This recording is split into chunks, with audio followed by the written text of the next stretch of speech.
just heard this incredible noise. Hyenas. Obviously there was something afoot. It is Farai, alive but bone-thin, weak, and facing a vicious mob. Life as a nomad had obviously taken its toll, and we couldn't believe how bad Farai was looking. It was just incredible to see a lion in such poor condition. I mean, all signs of his mane had disappeared, and he was just an extremely thin and desperate lion. Farai is engaged in a fight for his life, and then comes the cavalry. He's formed a coalition with another nomadic male, one who is also in terrible condition, but his presence is enough to turn the tide.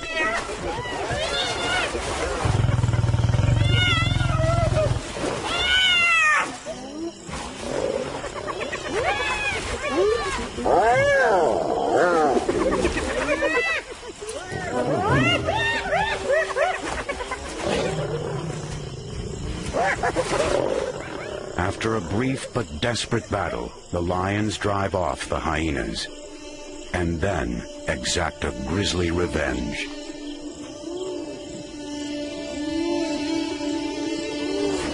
In the aftermath, Farai has taken a hyena cub. Hyenas are relatively slow breeders, and the death of a single cub can be an enormous loss.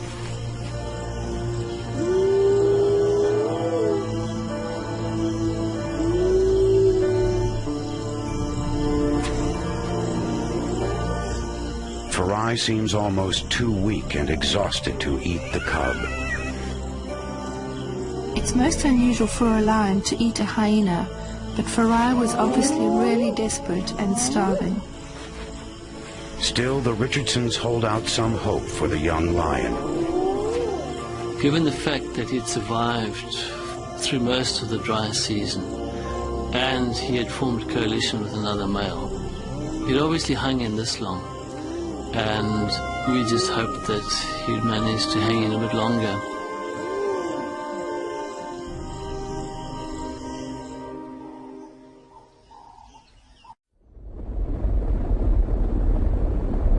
There is thunder in the valley.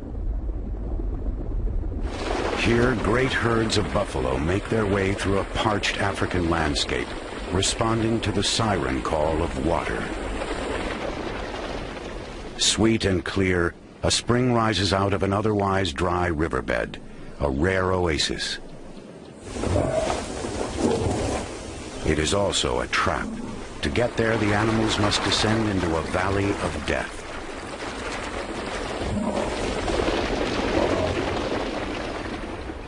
Filmmakers Lynn and Phil Richardson have come to this unique place in the hopes of capturing the secret life of the magnificent predators who prey upon these herds.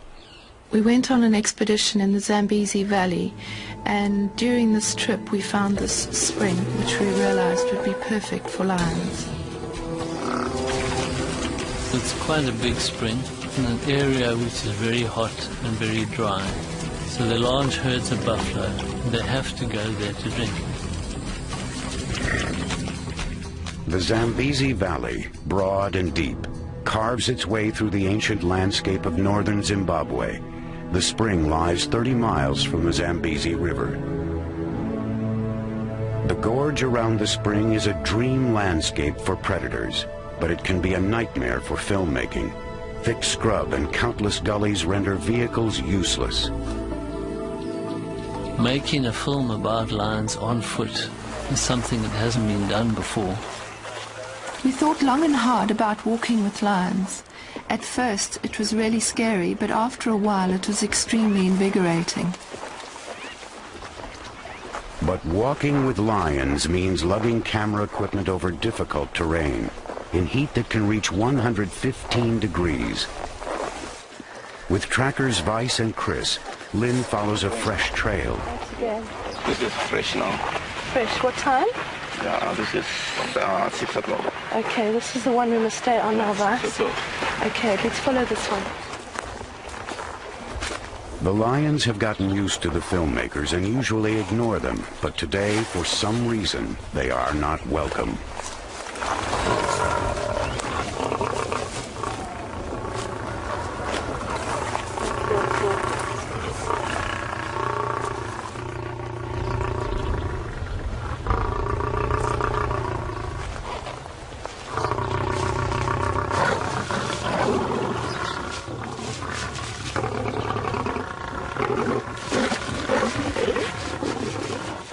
When a lion charges you, it's the most terrifying feeling, as if your heart has dropped out of your body.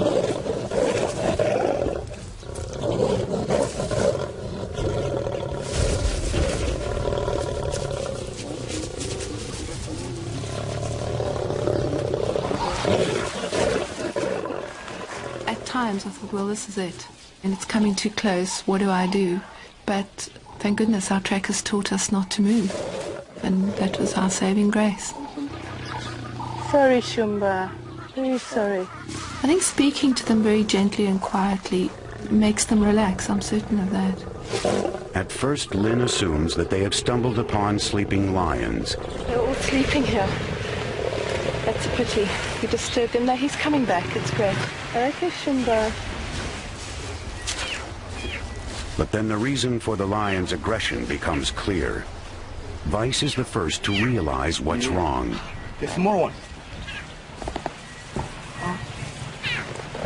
That's why they are so. That's why they're so nervous, because they've got cubs in there. Yes.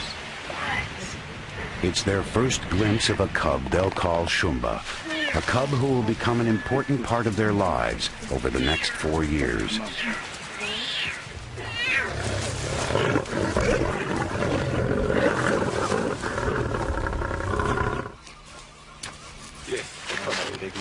Here's the big nail. The lions seem to be headed for the spring. Phil, come in. Okay, Phil, we are between Elbow and Fig Tree. Lynn radios Phil so that he can get there before them and into his hide. The cub belongs to a lioness dubbed Mrs. Hunter. Phil hurries to get into position. A zoologist as well as a filmmaker, he is eager to get a glimpse of the newest member of the pride. He and Lynn have set up permanent hides at the best vantage points for observing the spring and the entrances to the gorge. Shooting from the hides has allowed the Richardsons to get to know each of the pride members as individuals. Kavingo, the dominant pride male, is the first to arrive. 9 adult and subadult females follow.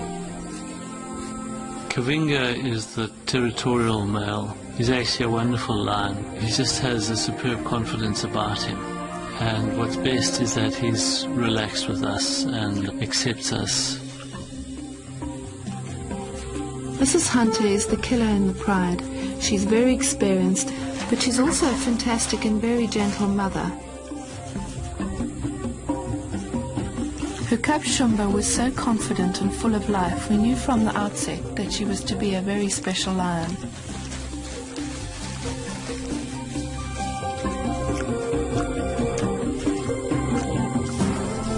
And then there's Farai, Shumba's 6-month-old cousin and the comedian of the pride.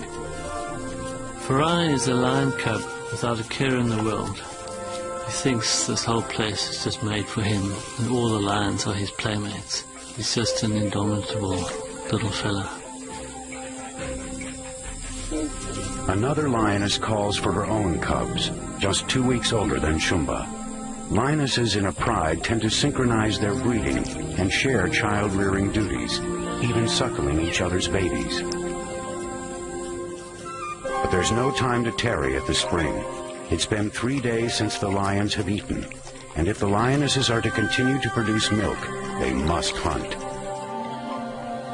It's time to stash the cubs, and the lionesses have already picked out a perfect shelter, a tiny cave not far from the spring. While the cubs settle into their snug hideaway, the hungry adults head out. Farai, too young to hunt and too old to huddle in the cave, looks bereft at being left behind.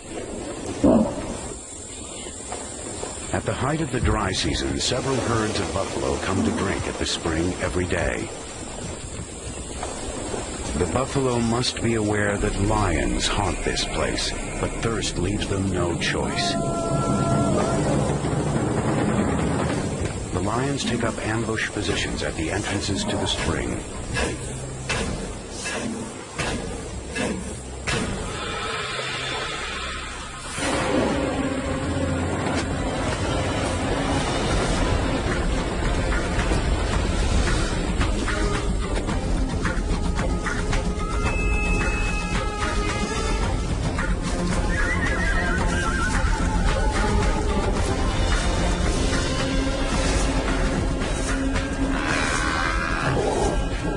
Mrs. Hunter, Shumba's mother, shows exactly how she earned her name.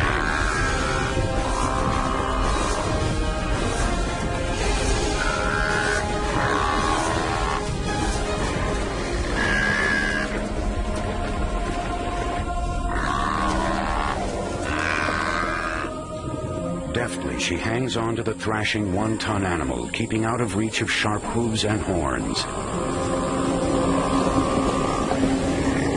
Finally, the rest of the pride arrives. It will take the combined weight and strength of all the lions to finish the buffalo off.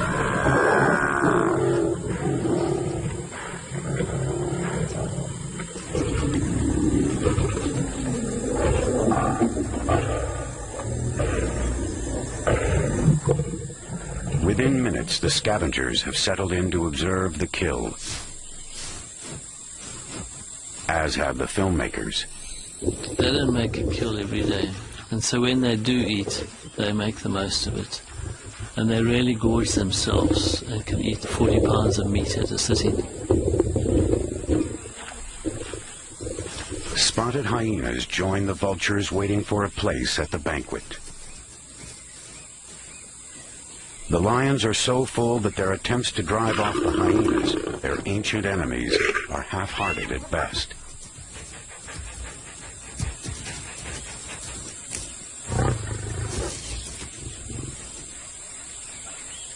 Now it's time for a good lie-down, something lions excel at. They'll spend up to 20 hours a day resting, conserving their energy.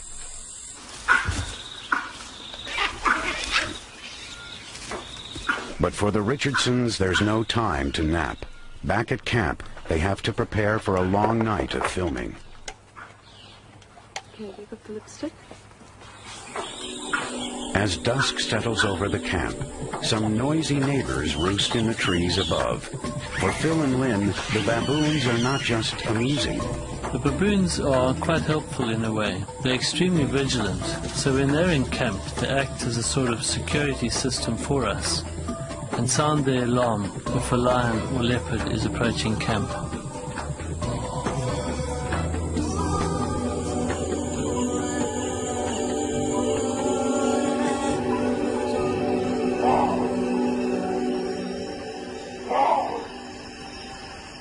At nightfall, Phil and Lynn head for their hides. It took us a while to get used to walking in the bush at night. It's pitch black, full of sounds of animals, and you never know what is around you. Near the hide, Phil directs infrared lights toward the spring. We can't use regular lights or the lions will leave, so we use infrared light, which the lions can't see, but neither can we. So we're blind except for what's visible through our infrared camera. When you switch on the lights, there's absolutely no change in the animal behavior at all. To keep your wits about you, because all you can see is what you see in your monitor.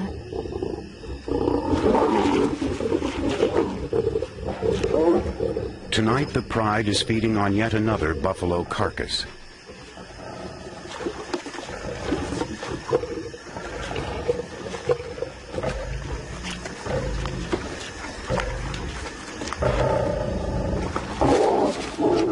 The meal is an uneasy affair, with as much snarling as eating going on, and their dinner is about to be interrupted.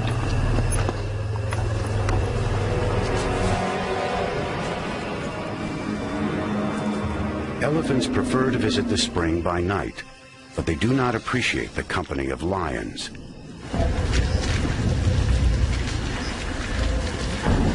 Protective cows crowd around their babies. The giant adults have little to fear from lions, but the big cats are the main predators of young elephant calves, and an ancient antagonism exists between the two species.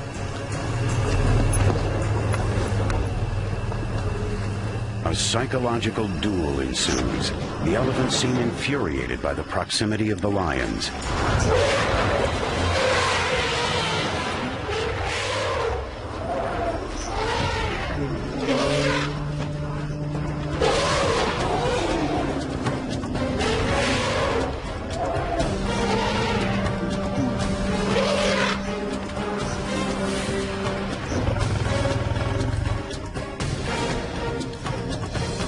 Finally, the lions retreat. The elephants appear to treat the buffalo carcass with a mixture of curiosity and fear.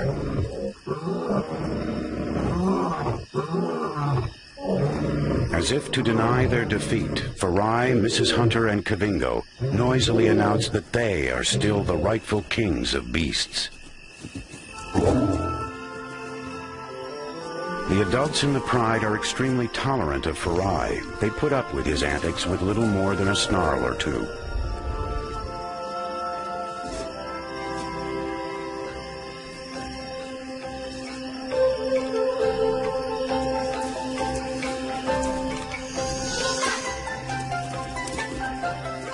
Now the ravenous cubs appear and suckle furiously. Even Farai, now old enough to be weaned, steals a suckle.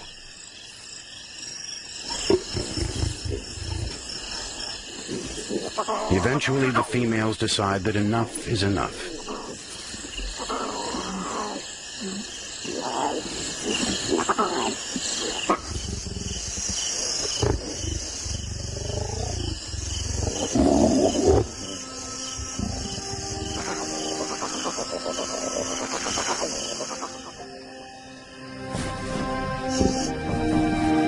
Now everyone is full and sleepy.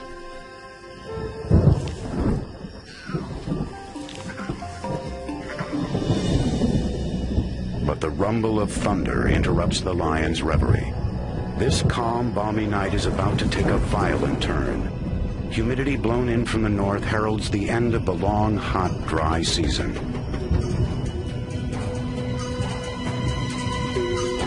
It's time to get Shumba and her cousins into the den.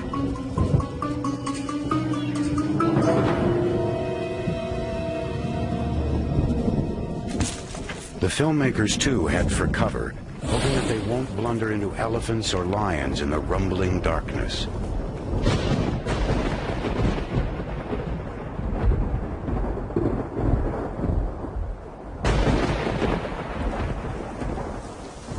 By morning, rain is falling steadily. The wet season is officially here.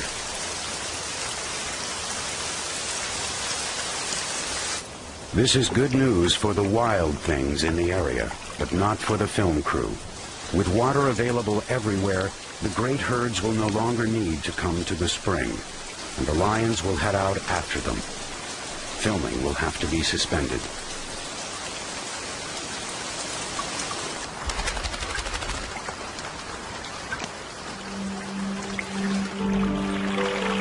When the rains come at the end of the dry season, the place transforms immediately. One day you'll have hundreds of animals coming to the spring, and the next it'll be totally deserted. We just didn't realize for how long it would be deserted. When the weather came and we experienced the worst floods in living memory, our project was failing, and we had to face that, and there was nothing we could do. The Richardsons have little to film for almost a year and a half, aside from occasional sightings of the pride. Having hung in, we managed to see the pride from time to time. We caught glimpses of Farai and Shumba, and they all seemed to be flourishing.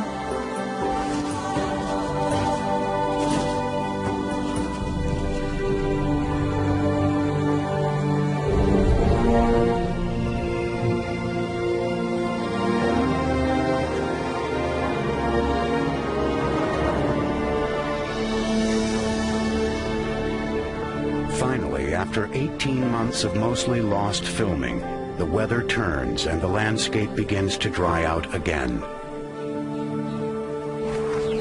Anxiously, Phil and Lynn await the return of the Pride. Then one day they spot a familiar figure at the bottom of the gorge. It is Mrs. Hunter on a buffalo kill. After so much time, the filmmakers have no idea if the lions will remember them, or if they'll be starting from scratch. We were very pleasantly surprised. She was actually amazingly tolerant, given the fact that we hadn't been this close to her for over 18 months. It was just so good to see the lions back again and to be on foot with them again. That feeling of being alive reawakened in us. You feel so at one with the lions and with what you're trying to achieve. It was really fantastic.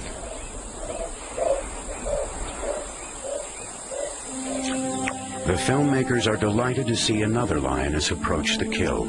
It's Shumba, now fully grown. But the lions have already gorged and abandoned the carcass after a few more mouthfuls. Instantly, the vultures seize the opening.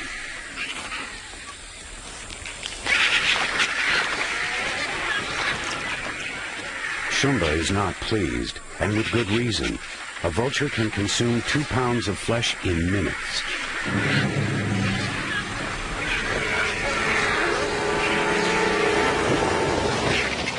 She rushes the scavengers, only to be frightened off by the flap of wings. Kavingo, the male, is beginning to show his age. He was still a big, powerful lion, but you could see that age was creeping up on him. So we were worried that his time as Lord of the Spring must be up. And there is trouble in the air.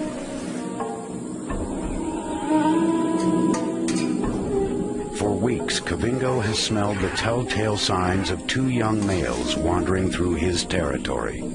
They are after his lionesses.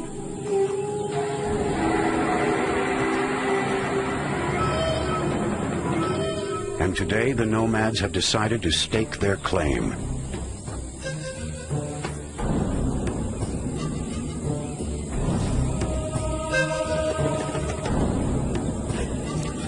The young males are in their prime. Shumba and Farai, sensing trouble, head for cover. Kavingo has a choice to make: stand his ground or leave. The new males insolently scent mark over Kavingo's marks, and the older lionesses seem intrigued.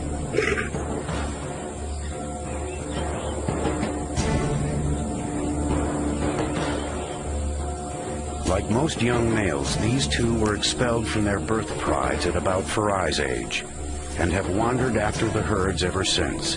But now they have their eyes on Kavingo's lionesses and his bountiful place at the spring.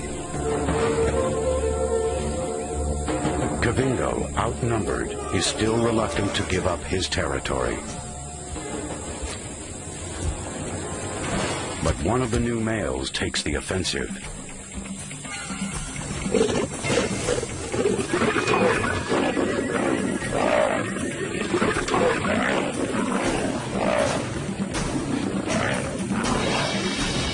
The battle is brief but decisive. The lionesses look on as Kavingo departs. Bereft of his females and his prime real estate, the old male heads into the wilderness. The victor watches him go. We knew Kavingo couldn't last forever, but it was actually a very sad time for us. We knew him so well and we liked him.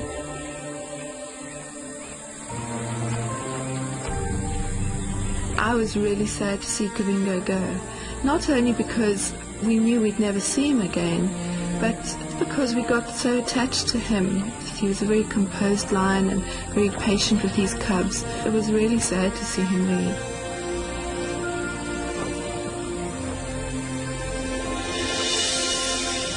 The arrival of the two new males seems to have unnerved the pride.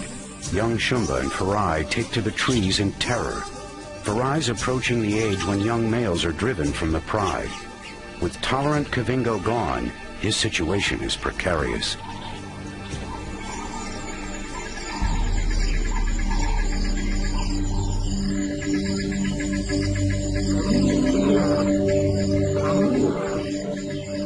The filmmakers are unnerved as well.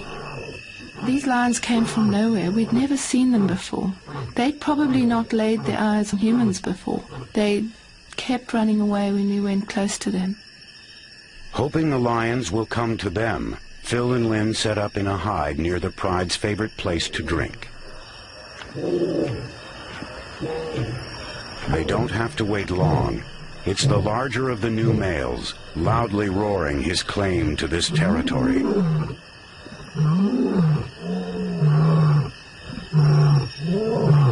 We had often videoed Kavingo at night, but now we had no idea how the two new males would react to us.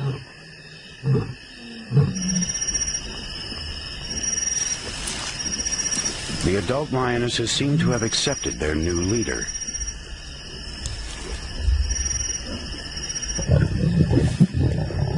But the male has not accepted the presence of humans.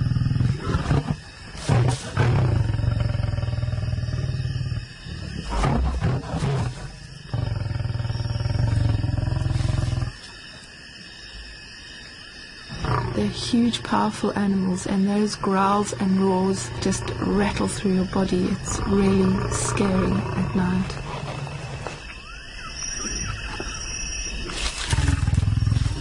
At night, they are just so completely in their own element, and you're so completely out of your element, and their respect for you diminishes to a very thin line. When the lions disappear from the monitor, Phil scans the landscape, worried the cats might be stalking them from behind. He resorts to a searchlight. To his relief, he sees the lions heading off into the night.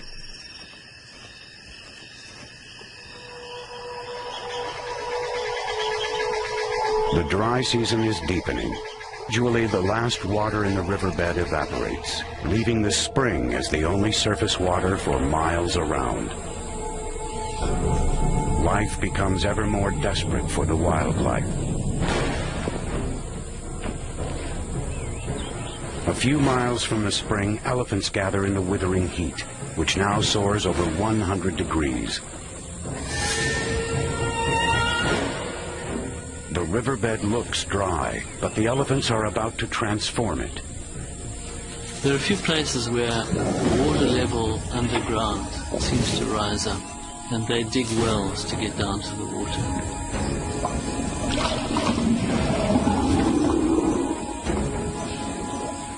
It is a great opportunity for the filmmakers, and a great risk. It's a lot more dangerous than working with lions on foot, because the mothers are so protective over their babies.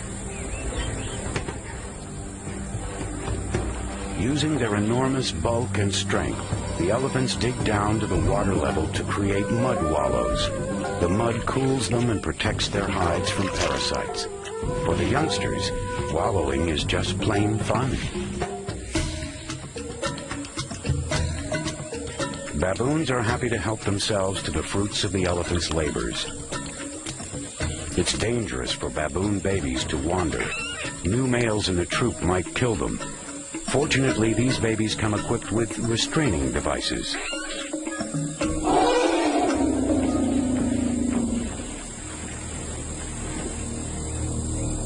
Phil notices that the wind is beginning to turn. Lynn heads for safety, but Phil stays behind to capture a few more close-ups. The elephants had been aware of me for quite a while, and so I was feeling quite confident. Then all of a sudden, she just got her bee in her bonnet and came for me. Phil takes cover, leaving the camera running.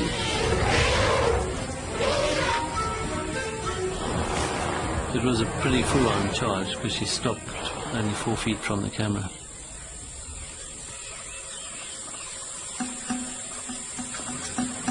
When a lion charges you, there's no question. You have to stand your ground. On the other hand, if an elephant is charging you, you definitely have to clear out of there.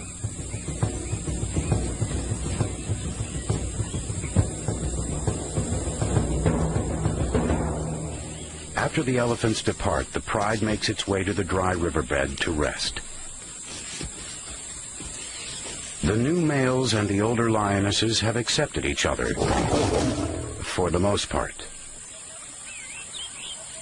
But Farai, Shumba, and the other youngsters are still keeping their distance. Their lives may yet be in danger from the new males.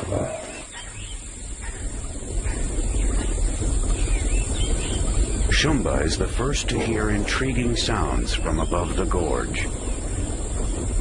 It's a large herd of buffalo, at least 200 strong.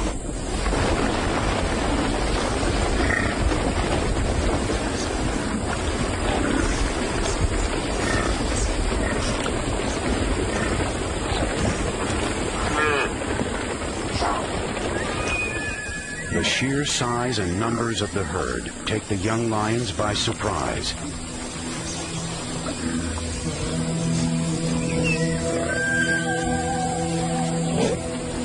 Shumba manages to spook one cow. Poor Farai manages to spook only himself, and the buffalo press their advantage.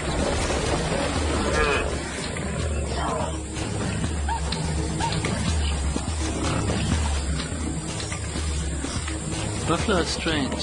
Sometimes they run, sometimes they charge. The buffalo probably saw these lions were particularly lacking in confidence and took the opportunity to chase them around. Probably made the buffalo feel good.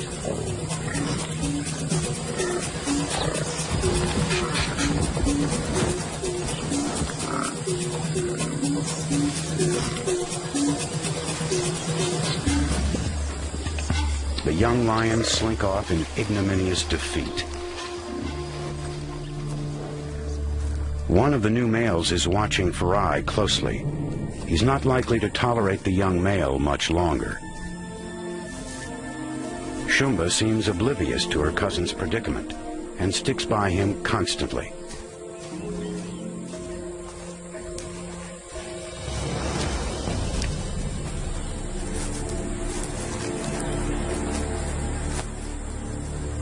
Sensing the new male's growing aggression, Farai heads off to take up the life of a nomad. We'd really grown to like him a lot, and it was sad to see him being eased out by these two big guys, because we knew that what lay ahead of him was a pretty tough time.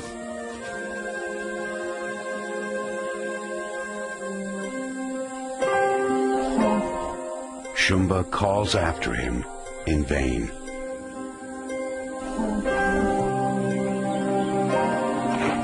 It is now the peak of another dry season. Water holes across this parched land have vanished.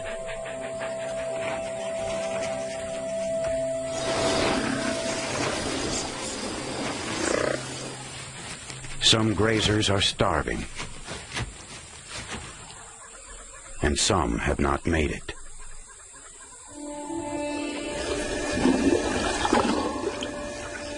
The dead elephant has left behind an orphan. Just a year old, it cannot yet fend for itself, and it's vulnerable to predators.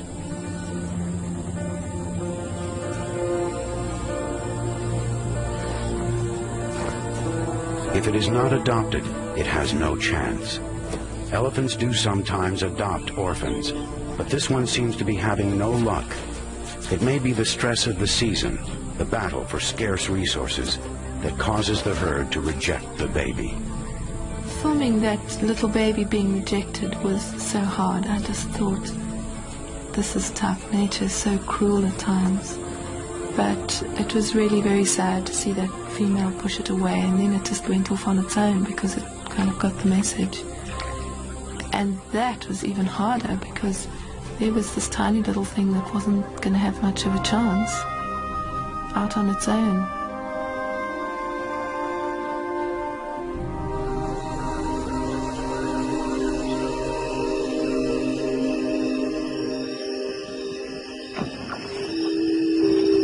night, the infrared light illuminates a group of elephants who have come to the spring and appear to be acting strangely. They seem both attracted and repelled by something.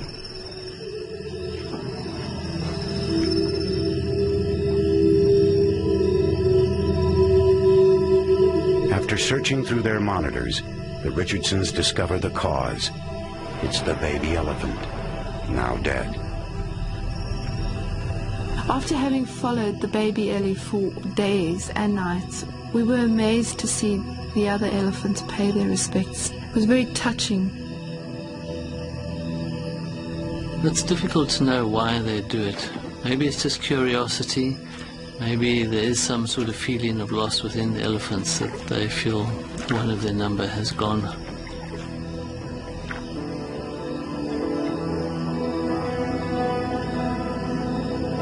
But there's no room for sentiment in nature. These are just the harsh realities of life at the spring.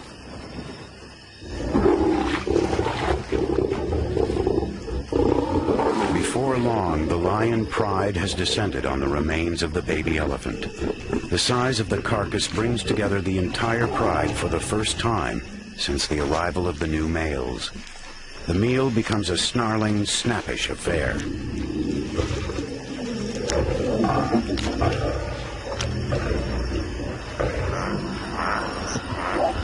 More elephants arrive and apparently object to the lions feeding on the baby elephant.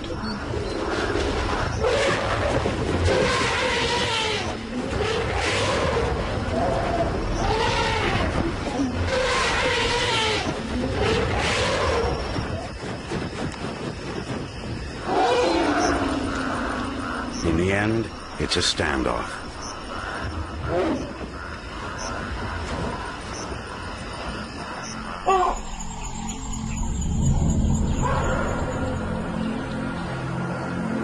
Another scorching morning dawns.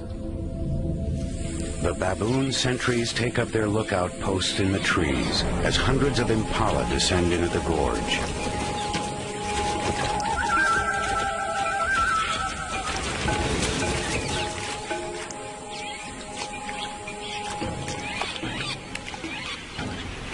It is morning rush hour at the spring.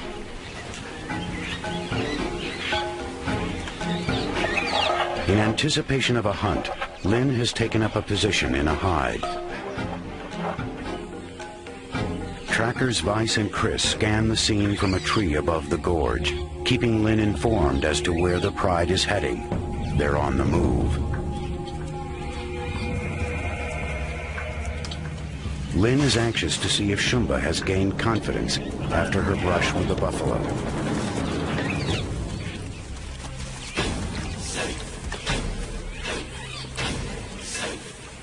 Everything was perfect. The gorge was filled with impala desperate to drink. Shumba was moving into a perfect position, and the rest of the pride had closed off all the entrances to the spring. I watched intensely and felt really excited to see her so engaged.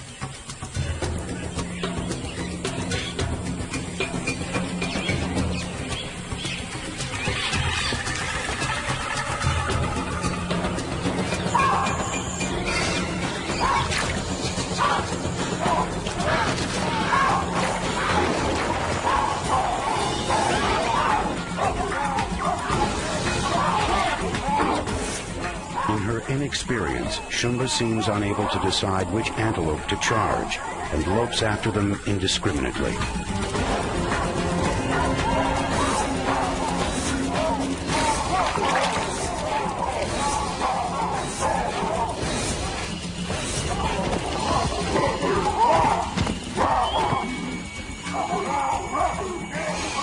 Then she spots a straggler.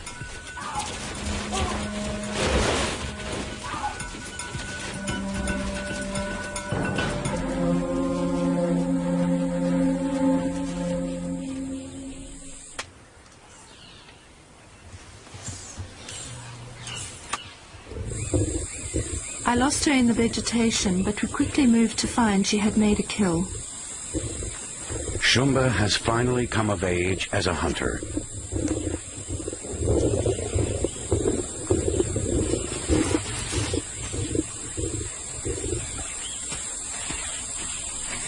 has apparently come of age in another way. She no longer avoids the males. In fact, she seems quite taken by them.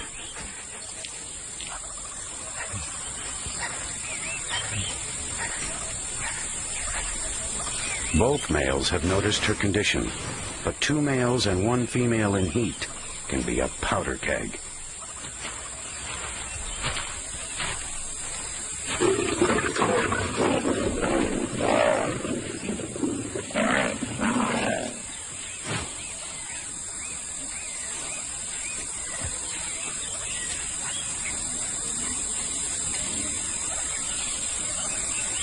Having asserted his dominance over his companion, the darker-maned male will shadow Shumba closely, reveling in her chemical invitations.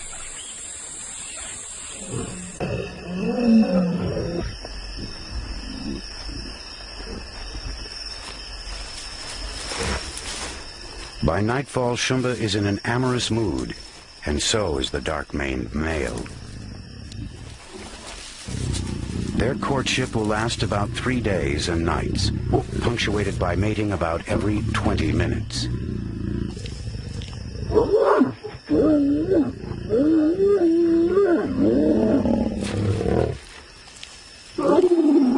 Afterward, the 2 roar in chorus. The other male responds, and his roars will not go unanswered.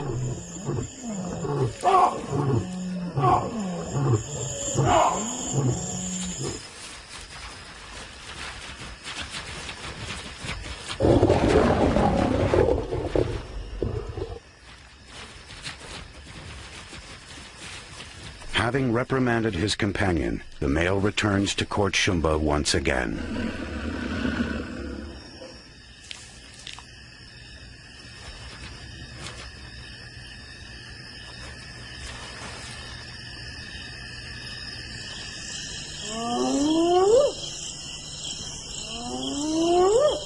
A few nights later, strange wails and laughter pierce the gathering dusk.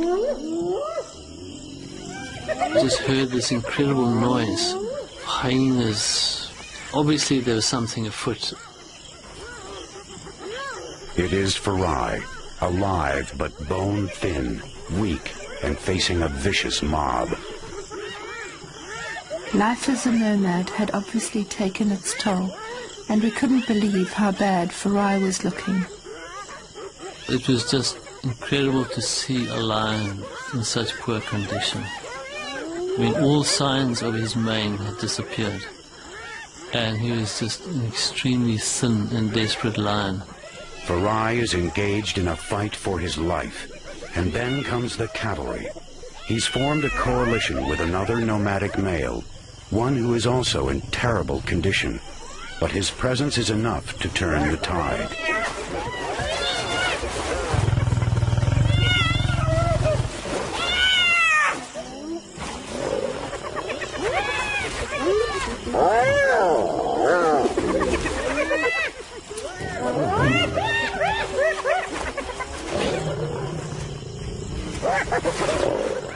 After a brief but desperate battle, the lions drive off the hyenas, and then exact a grisly revenge.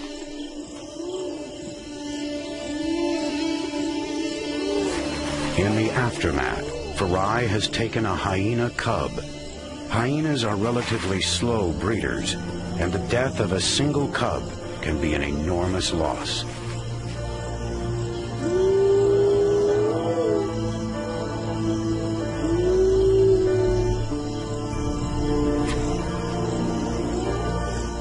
Farai seems almost too weak and exhausted to eat the cub. It's most unusual for a lion to eat a hyena, but Farai was obviously really desperate and starving. Still, the Richardsons hold out some hope for the young lion.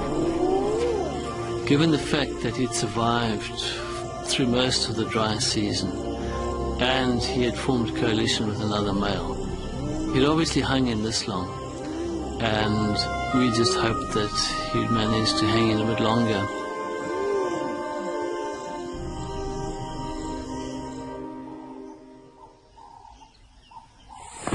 The next morning, Phil and trackers Chris Cross and Mike head out in the already soaring temperatures, strategizing where best to capture a hunt on film. If we go down, too bad, really bad. Go down to the water. Some of the pride watches them pass by.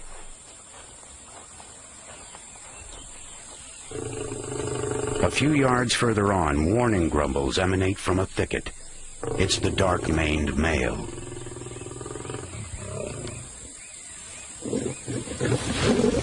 He is still not fully habituated to the filmmakers.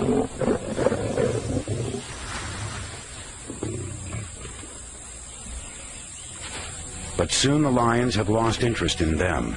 Something more pressing has their attention. Oh, there she is. Shumba is beginning to show her mother's intensity when it comes to stalking.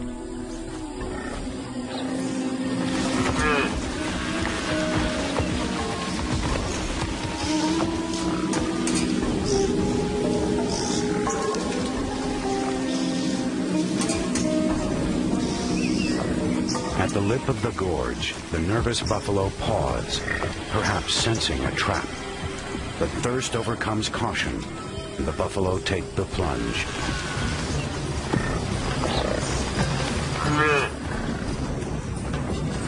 Each step closer to the water takes them closer to the big cats.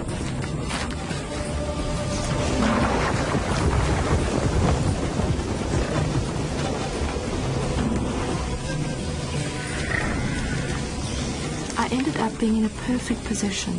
The buff stopped to drink right in front of me. Shumba was making her approach from where I could see her. And the atmosphere was really tense and quite scary.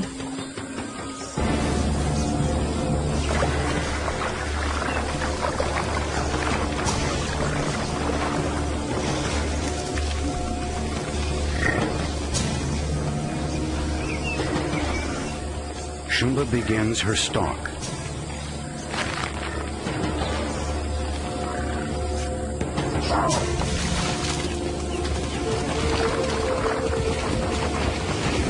The buffalo smell the lioness and spook, but after stampeding down the gorge a bit, they halt, unsure of where the danger lies. This time, it appears Shumba will not be intimidated.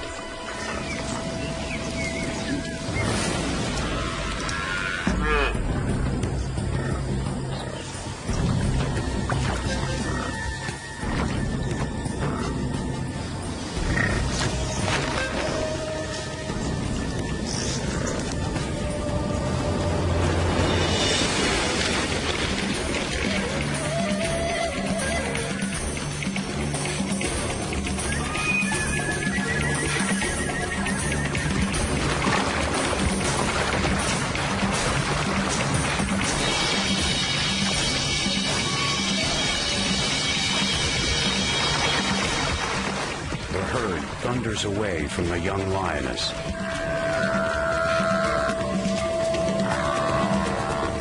But for one buffalo, it's too late. Shumba and Mrs. Hunter have caught it. Once the buffalo has been caught and brought to a standstill, they seem to almost go into a state of stupor. Maybe this is brought about by the lions hamstringing them and biting the nerves at the base of the tail.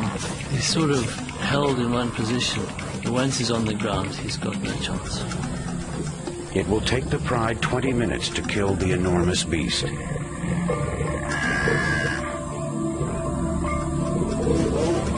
Shumba has truly proved to be Mrs. Hunter's daughter, fearless at the kill.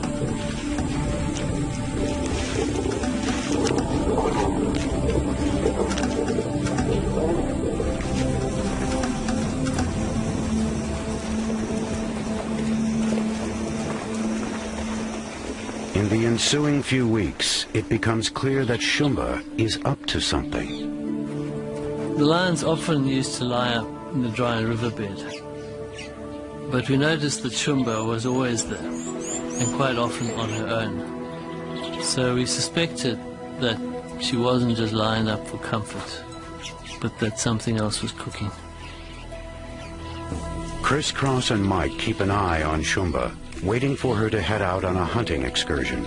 Only then can they safely send in the filmmakers to find out exactly what's been keeping Shumba so preoccupied. Cameras in hand, Lynn and Phil head for the spot that Shumba has been visiting. There, in a thicket that seems inadequate to protect something so precious, they find themselves in Shumba's den. It's just incredibly exciting to go in there knowing the danger of the situation. And then, of course, to be in a lion's den. I mean, you've heard stories of that for 2,000 years. And there they were. It was just so fantastic to see these tiny little bundles, and they were probably only 3 weeks old, and their eyes had only just opened. They were really sweet. I thought they'd cuddle together. They're miles apart. Yeah, they can barely walk, these little things.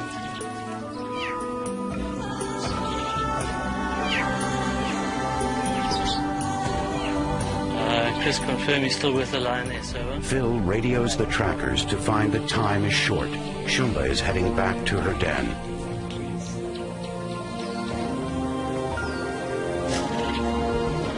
Phil hustles to get a small lipstick camera in place so that he and Lynn can monitor the den remotely and maybe catch the mother and cubs together.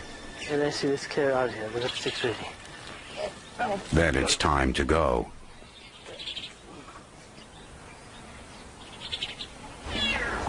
"50 yards downwind from the den, Phil keeps an eye on the cubs, awaiting Shumba's arrival.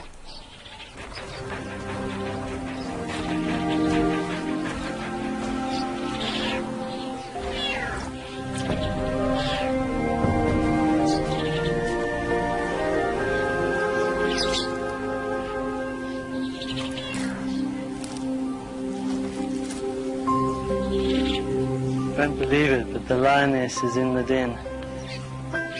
She seemed so proud when she came back, and we watched her through the remote camera for quite a few weeks, and she was fantastic with the cubs. She was so gentle, and we thought she was to be a good mom.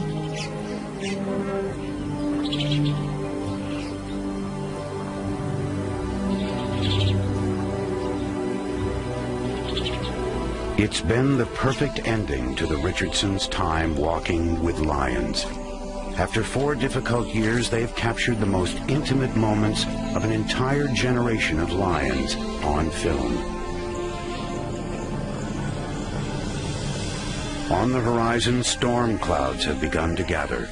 The rainy season cannot be far off. And soon the lions of the spring will depart, carrying with them the affections and hopes of the filmmakers who have come to know them so well.